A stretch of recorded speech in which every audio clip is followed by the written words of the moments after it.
I think one of the most shocking things for family members who have an alcoholic in the family is when they realize that their alcoholic is out of control, and they don't understand how they got to this place. And they have the ability to look back and they can realize a shopping list of slowly increasing horrors that they've had to go through. Things like they've got a DUI, they're on their second DUI, they've been arrested, they've been in bar fights, and you're getting to the point where you're becoming leery of allowing them to come into your house, or if they live with you, you're thinking about not having that option anymore.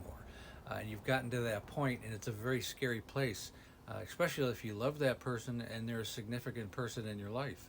And you have to understand, how did you get here? Why are we here now?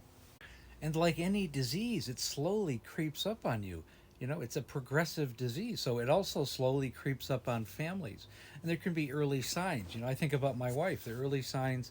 I remember even 20 years before she died, we had a couple friends over, and she moved her car out of the driveway to go to the store, and she sideswiped, one of the friends that we had and destroyed the whole side of her car. And she was fairly drunk then, and she ended up having to pay for it out of her pocket. So they wouldn't call the police. And this is 20 years before she passed away. And then there's things like you have binge drinking episodes that become closer and closer together, where they may drink nonstop for days at a time, and then they go through dry heaves. And as a family member, you don't really understand what's going on. Unfortunately, 10 years later, those things turn into, my wife drove through the front of our house twice. She ended up losing her freedom. Went through 7 rehabs. She had 4 DUIs. Tried to commit suicide, did drug overdoses from prescription drugs, and it progresses. And as a family member, you really need to be aware of these types of things.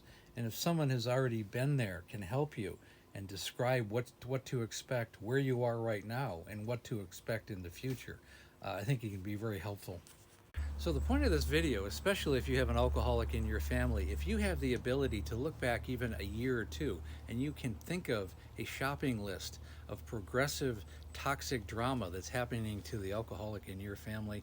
They're drinking more. The binge drinking episodes are getting closer together. There's more health scares, and you're not really comfortable having them around your house or having them come over, even if they're a relative or if they're living with you. You're thinking about changing that particular situation. It's time to change. It's time to step in and do something about it, because it's going to harm you. It's going to harm the alcoholic. And you have to realize it is up to the alcoholic, and they do have to meet you 50% of the way. But you have to realize bad things happen when good people don't take action. To be honest with you, you are part of it.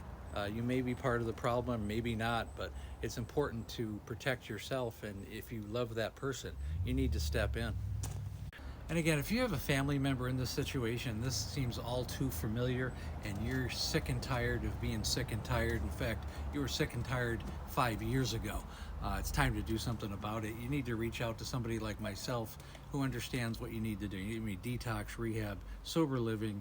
You need to have an accountability partner. You need to have somebody who gets you through that and gets the alcoholic through that. So again, the links are above. Schedule a breakthrough call. I've helped thousands of alcoholics. I've certainly helped their families, which is just a big part of the whole element. Again, like, share, and comment. And again, we have a Facebook group called Amanda, A Cautionary Tale of Alcoholism. We talk about these issues and a whole lot more every day. And again, thanks for listening.